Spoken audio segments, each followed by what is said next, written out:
Lorsque l'on se promène dans les grandes galeries des musées en Europe, en Russie ou bien sûr aux États-Unis, à New York, à Washington, à Los Angeles en particulier, on voit d'immenses collections, des centaines de tableaux hollandais.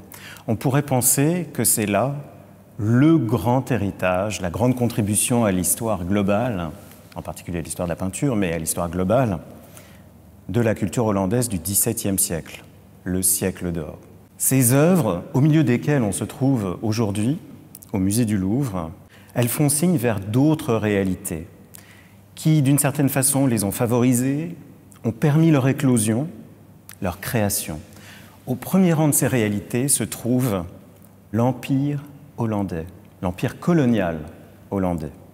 L'Empire colonial néerlandais, au XVIIe siècle, est par définition un empire dynamique.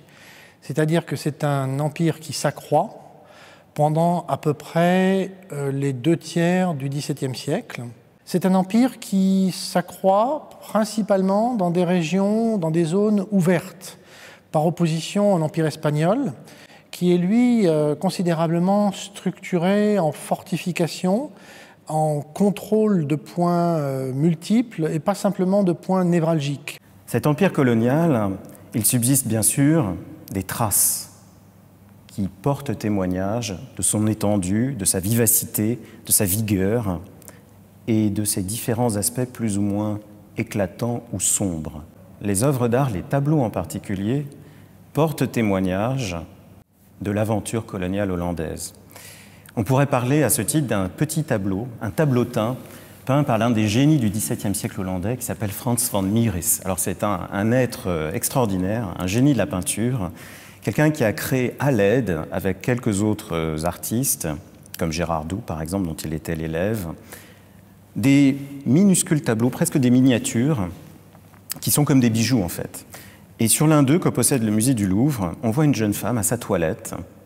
Le tableau est de la deuxième moitié du XVIIe siècle. Et à côté de cette belle jeune femme en train de se parer à sa coiffeuse, en fait, on voit une autre jeune fille, une servante, manifestement, une jeune fille noire. Que fait cette jeune fille en Hollande, sans doute dans la ville de Leyde, en plein XVIIe siècle? Alors évidemment, Van Mieris l'a mise là parce que elle témoigne par sa présence de la sophistication du milieu social dans lequel l'œuvre a été placée. Autrement dit, c'est un monde du luxe et du raffinement auquel nous sommes confrontés. Elle montre aussi le contraste par sa peau noire avec la peau lactescente de sa maîtresse, donc il y a un effet esthétique recherché. La présence de cette jeune fille noire sur ce tableau, elle fait signe vers une réalité qui dépasse l'artiste Van Mieris, la pratique de l'esclavage par les Hollandais au XVIIe siècle. Dans le système esclavagiste, il y a deux catégories d'esclaves, les esclaves de plantation et les esclaves, on va dire, domestiques. Les esclaves de plantation connaissant des traitements très rudes, alors que les esclaves domestiques vivent une vie organisée d'une manière beaucoup plus proche de l'organisation familiale classique. On estime, même si ces chiffres sont toujours difficiles à établir de manière extrêmement précise, que plus d'un demi-million de personnes ont été transportées de force, comme esclaves, depuis les côtes africaines vers les colonies néerlandaises atlantiques.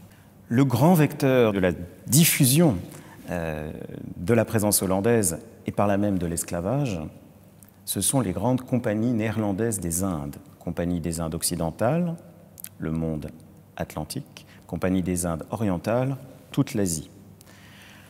L'Empire hollandais est immense. Il s'étend du Brésil, Recife par exemple, Olinda, jusque dans l'île de Deshima, au Japon, où les Hollandais ont un comptoir, en passant par les Indes, Jakarta, Batavia en fait, et même la ville du Cap. Il faut rappeler que le mot apartheid, de apartheid, est un mot néerlandais. Ils avaient l'obsession de la preuve juridique, de la légalisation ou du légalisme, on pourrait dire. Et c'est ainsi que les compagnies des Indes ont signé des centaines de contrats, d'accords avec des dynastes, des potentats, des roitelets locaux africains, en particulier dans l'actuel Ghana, la côte de l'or, pour compter, pour justifier, pour coucher par écrit les échanges permettant l'achat des esclaves, qui ensuite étaient acheminés sur les fameux bateaux hollandais si efficaces et si rapides. Alors, quelle est l'originalité de l'Empire hollandais ?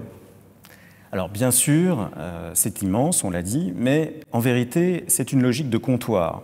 Les Hollandais ont des bureaux, offices worldwide, donc des kantoren, comme on dit en néerlandais. Donc à Batavia, bien sûr, en Asie, au Bengale, en Amérique, Manhattan, au Brésil, la ville du Cap.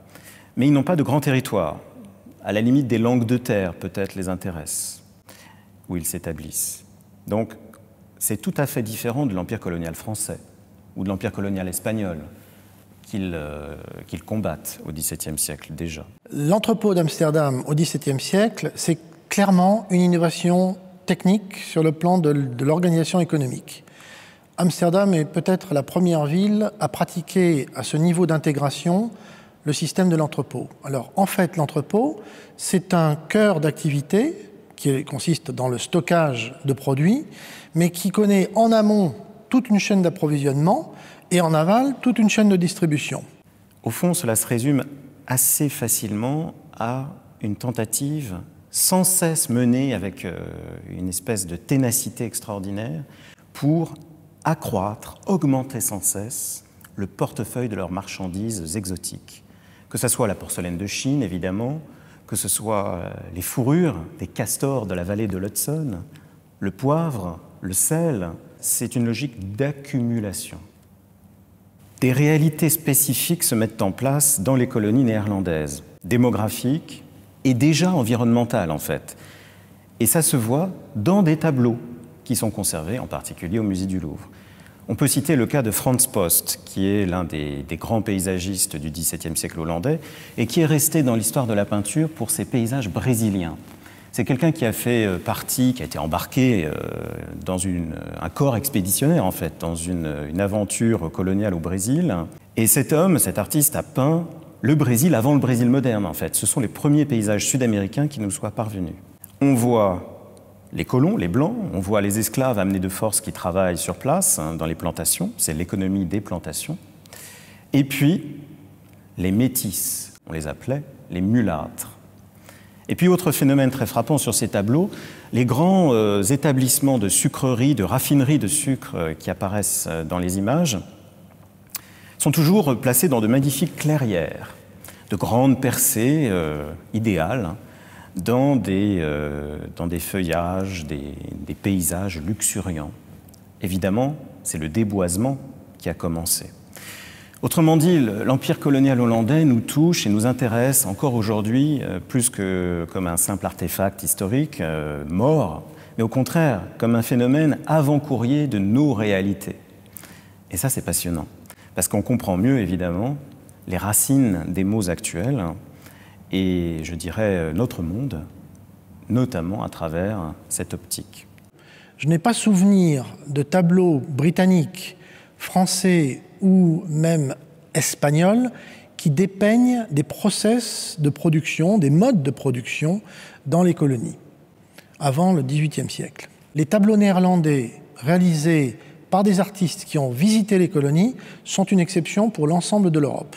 Il y a une partie idéologique, certainement, qui représente de manière valorisée un système, mais il y a une authentique valeur documentaire sur la situation géographique, les habits, éventuellement les habitudes techniques ou de fonctionnement qui ont été adoptées, la répartition du travail entre les différentes personnes présentes sur la scène.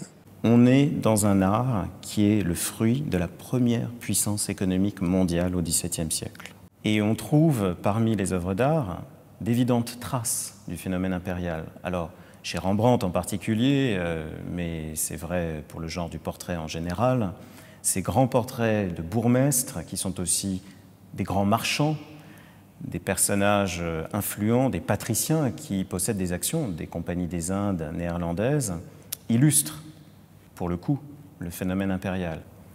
Mais au même moment, les œuvres d'art échappent à cette logique et rentrent dans le domaine véritablement différent de la créativité pure. Les têtes de Christ, les figures christiques de Rembrandt, ces sujets de l'Ancien Testament biblique, ou bien son bœuf écorché, sont totalement étrangers, on pourrait dire, à ces aventures, ces menées, ces agissements de l'Empire colonial hollandais.